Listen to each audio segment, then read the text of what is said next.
7.5 question number 7।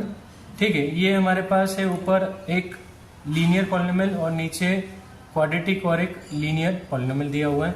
ठीक है, इसका हम पार्शियल फ्रैक्शन करें तो x upon x square plus 1 into x minus 1 is equals to a upon X minus 1 ले लें। ठीक है, ये लीनियर है तो ऊपर कांस्टेंट लेना पड़ेगा और ये क्वाड्रेटिक है तो बी एक्स प्लस सी अपॉन एक्स स्क्वायर प्लस 1। ठीक है, अब क्या करेंगे हम एलसीएम लेंगे x minus 1 into x square plus 1। ठीक है, ये इधर इंटू होगा a x square plus 1 plus b x plus c x minus 1। ठीक है, इस एक्सरसाइज की जो थ्योरी है मैं उसके लिए उस पर एक अलग से वीडियो बना चुका हूँ और वो अपलोड भी किया है, मैंने डिस्क्रिप्शन में डाला हुआ है तो वो ज़रूर जाकर देख सकते हो। ठीक है, तो a x square plus 1 plus b x plus c x minus 1, ये x upon x square plus 1 into x minus 1, ये कैंसिल हुआ। X is equals to a x square plus 1 plus b x plus c x minus 1। Clear? अब देखो हम क्या करेंगे, x की value को 1 पुट करते हैं, पुट x इक्वल्स टू 1। तो जैसे 1 पुट किया हमारा ये 1 माइनस 1 0, तो पूरा ये टर्म क्या हो जाएगी 0। a 1 का square plus 1 means 2a is equals to 1, तो a की वैल्यू हमारी 1/2 आ जाएगी। अब हम x को 0 पुट करते हैं, x को 0 पुट करेंगे तो हमारा b 0 हो जाएगा और हमें c की वैल्यू मिल जाएगी क्योंकि a हमें पता ही है पहले से। 0 इक्वल्स टू a 0 का square plus 1 plus c into 0 minus 1, b 0 हो चुका है, हमने लिखा नहीं है इसलिए। 0 इक्वल्स टू a की वैल्यू 1/2 माइनस c, तो c हमारा आ जाएगा 1/2।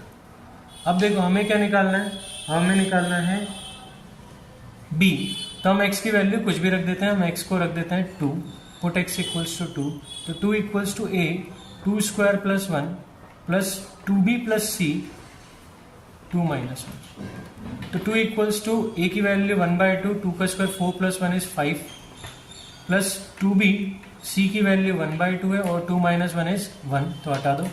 ठीक है, तो ये 5/2 हो जाएगा, 2 माइनस 5/2 और 1/2 भी इधर आया तो minus 1/2 equals to 2b। 2 LCM ले तो 4 minus 5 minus 1 is equals to 2b, तो minus 2/2 is equals to 2b। 2 से 2 गया तो b की वैल्यू आ जाएगी माइनस 1/2। हमारा एबीसी आ गया, रख देते हैं x upon x square plus 1 into x minus 1 is equals to a हमारा है 1/2 एक्स माइनस 1 प्लस b हमारा माइनस 1/2, तो माइनस 1/2 एक्स प्लस c हमारा 1/2 अपॉन एक्स स्क्वायर प्लस 1। अब एक काम करते हैं, यहाँ अलग अलग कर देते हैं, किस तरफ, इस तरफ, तो minus 1/2 x upon x square plus 1 plus 1/2 x square plus 1। अब हम क्या करेंगे, दोनों तरफ इंटीग्रेट करेंगे। ठीक है, तो करते हैं x upon x square plus 1, ठीक है, इंटू हमारे पास था x minus 1 dx is equals to 1/2 dx upon x minus 1 minus 1/2 dx upon x square plus 1। ठीक है, ऊपर x आएगा और plus 1/2 dx upon x square plus 1।